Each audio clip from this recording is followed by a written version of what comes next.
What's up, y'all? Roy here, and you're listening to the Lemons with a Z podcast. Now, today's episode, I just want to share a story that I wrote that is kind of like a metaphor for my spiritual life. I released this a couple years ago, sort of, and it was just kind of like an off the cuff sort of stream of consciousness thought. But I kind of looked back into it and rewrote some, and I wanted to share it with you. And I hope you get something out of it.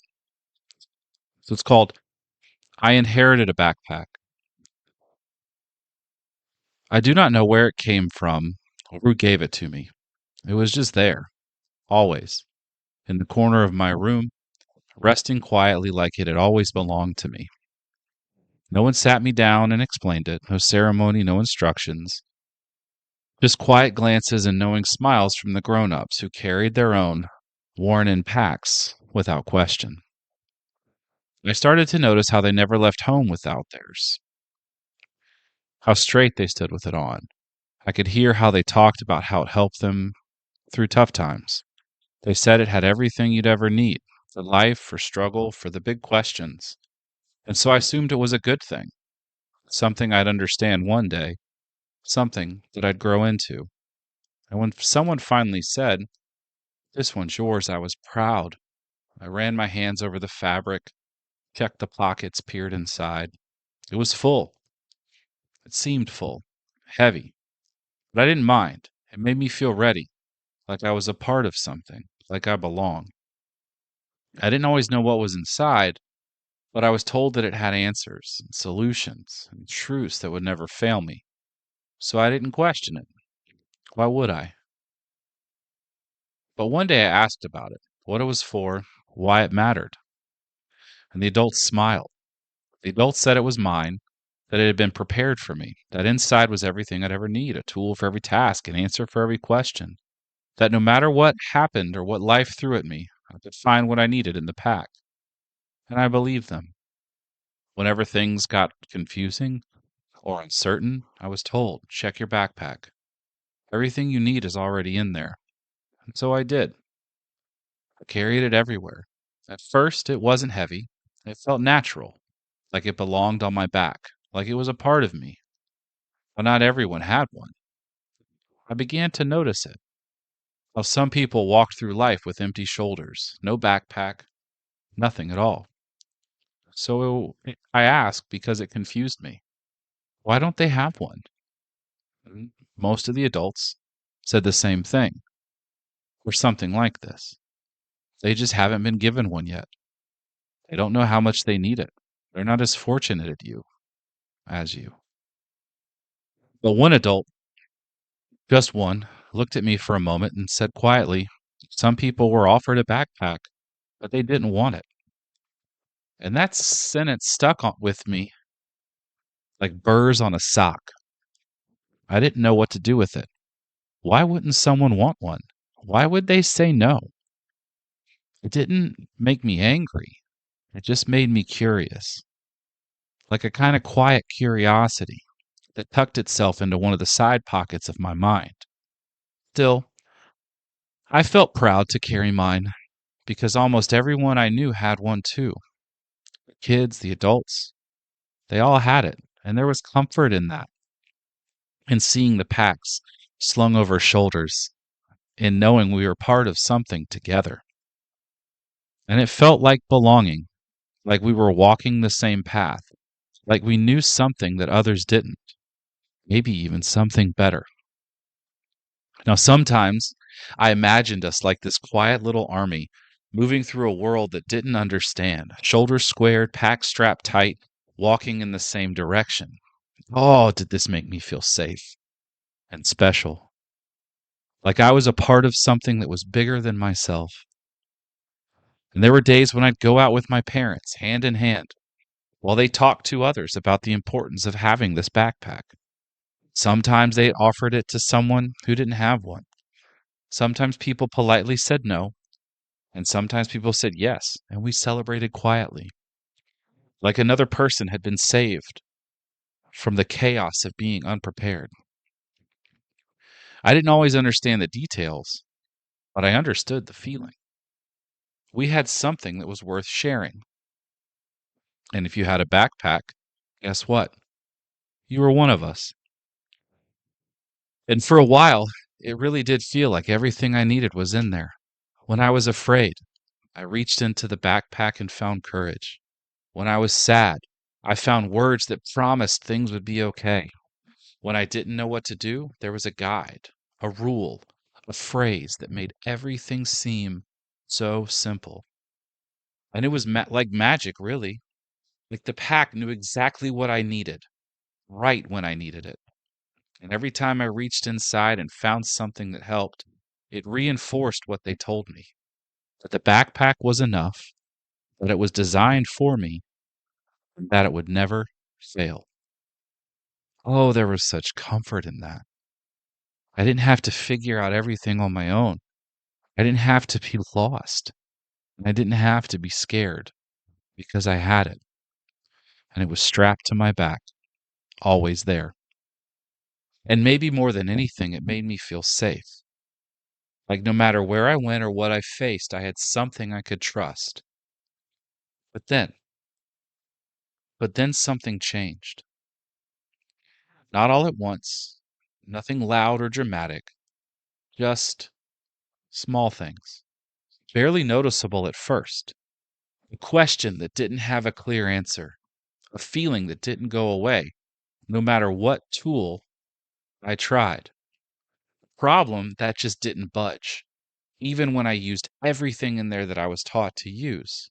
I reached into the pack, expecting the same certainty I always found, but instead, I came up empty.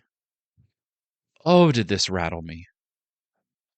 Shook something loose in me that I didn't have words for, so I tried again and again and again. And I checked every pocket, turned the pack upside down, laid everything out carefully, piece by piece, trying to find the thing that I must be missing. And when I couldn't find it, when nothing seemed to help, something else began to creep in. Fear. What if I was the problem? I asked myself. What if I packed it wrong? What if I'd broken something without realizing it? What if I wasn't carrying it right? Maybe I wasn't faithful enough. Maybe I wasn't grateful enough. Maybe I hadn't earned the right to find what I needed. And I started to feel small, ashamed, like I had failed at something that no one else seemed to struggle with. Eventually, with my heart pounding, I went to one of the adults and I tried to explain. I tried to say as gently as I could that something didn't feel right. And they listened. They smiled with this tight smile. They put a hand on my shoulder and said, "Everything you need is already in the backpack. If you can't see it, you just have to look harder. You have to believe it's there." And I nodded, because what else was I supposed to do? They had one too, and they seemed fine. So I went back into my backpack, sat with it in silence, and tried harder, believed harder. But deep down, that quiet voice had started whispering, "What if there's something missing? What if it's not just me?" And time passed. And the harder I tried, the heavier the backpack became, not just in weight, but in pressure. Like every question I couldn't answer added another stone to this load. I kept telling myself what they told me. It's not the pack, it's you. So I carried that too. Every doubt, every failure, every moment something didn't work the way I'd been told it would, it all went in the bag. And still, I carried it because I was supposed to, because it was mine, because setting it down wasn't an option. But it started to wear on me. It hurt my shoulders, made my steps slower. I couldn't run like the other kids. I couldn't breathe the same way. I started to envy the ones who moved freely, the ones who didn't seem crushed under the same weight. And I wondered, quietly and secretly, if they had figured out something I hadn't, or if they were just stronger than me. So I gripped the straps tighter. I pulled them close to my chest and I told myself I could carry it because remember, I had to. But then I started to notice these other kids. Some of them had backpacks too, but they didn't seem weighed down like I was. They moved with ease. They smiled more. Their straps weren't digging into their shoulders. They had the same kind of pack, but it looked lighter. And they would say things to me like, just trust it, with a confidence that I couldn't fake, and they seemed so sure. When they had a problem, they reached into their packs and came out with something that actually worked. And it made me wonder and question, why is mine so heavy? Why does mine feel so different? And then I found and I saw others that confused me and even more because they seemed to have completely different packs, different shapes, different colors, different tools, and they seemed okay too. And I watched them closely. Some of their packs looked simpler. Some of them were bright and loud. Some seemed barely there at all, and I didn't understand. So I asked an adult again, what about those kids, the ones with the different backpacks? They smiled, the same way they always did. They'll figure it out eventually, they said. Stick with yours. Yours is the real one. I nodded, but I couldn't unsee it. I couldn't unfeel it. The difference, the doubt, the distance. And it started to settle in my chest like another weight added to the bag.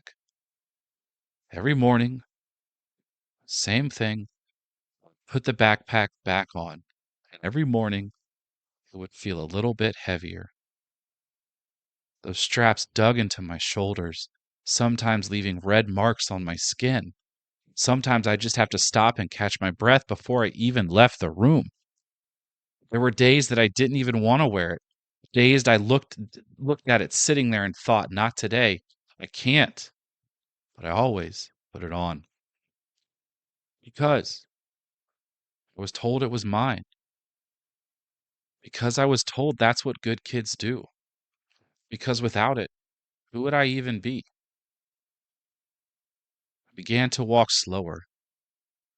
I would feel the pain in the back and my neck and my chest, the weight that would follow me everywhere, even in places where I was supposed to feel light.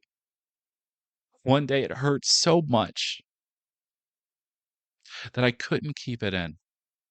And again, I went to an adult, clutching my side, told them it was too heavy, that I was in pain, and they listened. Yeah, they seemed to always listen, but the answers, again, were the same. The backpack is good for you. You're building strength. One day it won't feel so heavy. You just have to keep carrying it. You'll be grateful later.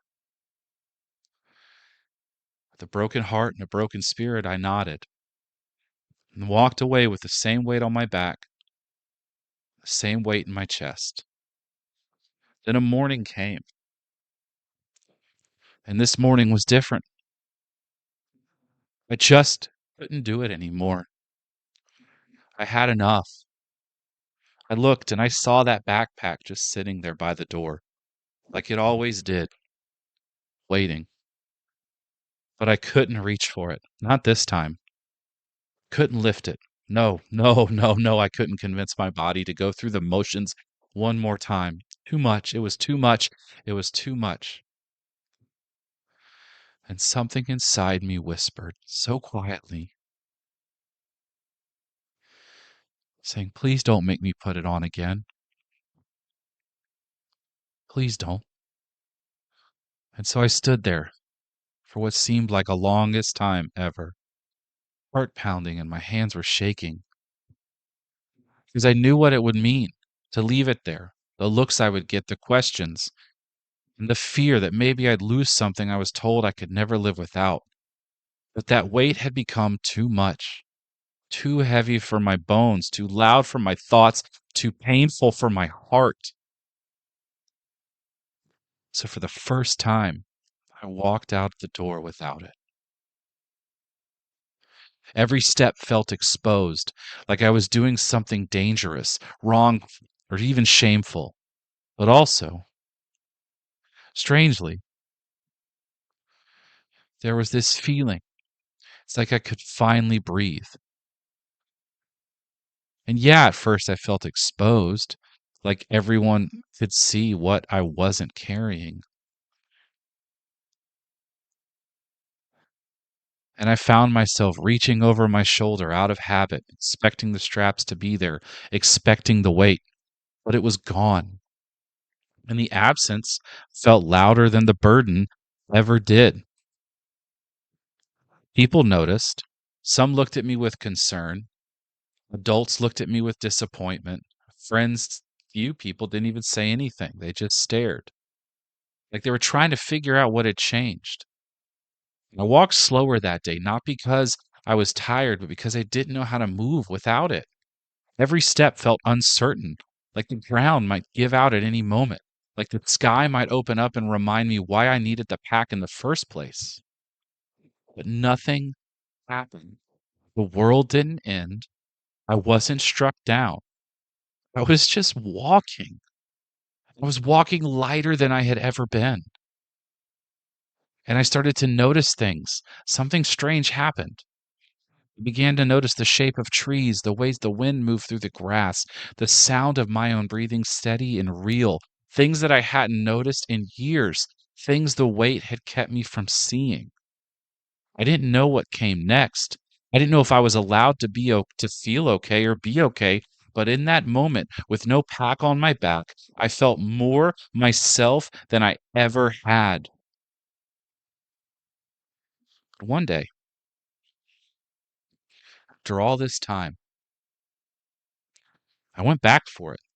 I don't know why. I don't know what happened. Maybe it was muscle memory. Maybe I wanted to feel to make sure that it felt heavy before. Maybe I missed something. Maybe I missed it. Maybe I needed to know. Maybe I was ready. Maybe it was my time. The backpack was just sitting there, exactly where I left it, it had been waiting. I picked it up and I felt the familiar shape in my hands. The weight was still there, but now it was different. I can't explain it, but it was like a shadow of something that used to have power. Sat down, unbuckled the flap, unzipped every pocket slowly, and opened it wide. And there was nothing in there. No answers, no instructions, no magic tools, just fabric, stitching, and air. It was empty. And I sat there staring, not sure if I wanted to laugh or cry or scream, not sure if I felt betrayed, foolish, or free. That I carried this all those years, trusted it, built my life around it, and it had never held anything but the weight I gave it. I left it alone for a while after that. Still walked without it, still walking lighter. And yeah, unsure, still a little afraid, but still free. And there were days I missed it. Not the weight, but the certainty. The feeling of being told what to carry, of knowing where to go, even if it never felt quite right. But eventually, again, I came back to it, not because I had to, but because I chose to. And I picked it up, I brushed off the dust, and then I began to place things inside. Things I found on my own, questions that mattered to me, a moment of wonder, a truth that didn't need to be proven, quiet kind of love, a voice, a voice that was my own. I learned to trust. And the backpack is a lot lighter now. But now this backpack is mine, really mine. I don't carry it every day. Sometimes I leave it at home. Sometimes I walk without it just to feel the sun on my back. But when I do carry it, I know what's inside because I put it there. Thanks, y'all. And thank you for tuning in to Clems with a Z. If this stirred something in you, you're wrestling with something, I don't know, trying to let go of your own backpack, whatever it was, just know you're not alone. I'm right here. If you want to reach out, share your story, just connect. You can find me at clemenswithaz@gmail.com or DM me at Instagram at the Clemens with a Z Instagram podcast page. If you enjoyed this, it would mean a lot to me if you would rate, review, like, and subscribe. It helps other people find their way here too. And if you want to support the podcast financially, just check out the GoFundMe link in the show notes, or you can visit clemenswithaz.com, grab a sticker, something cool from the shop. Every little bit helps keep this thing going, and I'm so grateful for it. So until next time, breathe deep, trust the quiet. Keep growing. Peace.